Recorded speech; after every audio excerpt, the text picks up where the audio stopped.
le gouvernement va faire affaire avec le clergé, qui, lui, le clergé, se doit de convaincre les miliciens d'appuyer le gouvernement, parce que la position du clergé, elle dépend du bon vouloir du gouvernement britannique qui, lui, nomme l'évêque,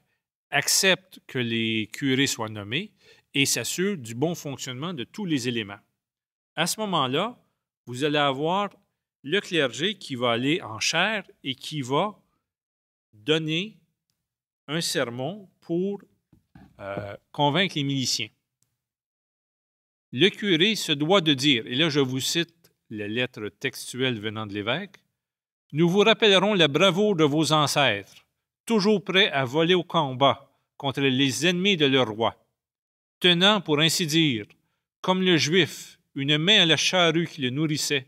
et l'autre à l'épée qui défendait le pays. » Et à Pointe-Claire, dans une paroisse qui vient d'être agitée des plus violentes convulsions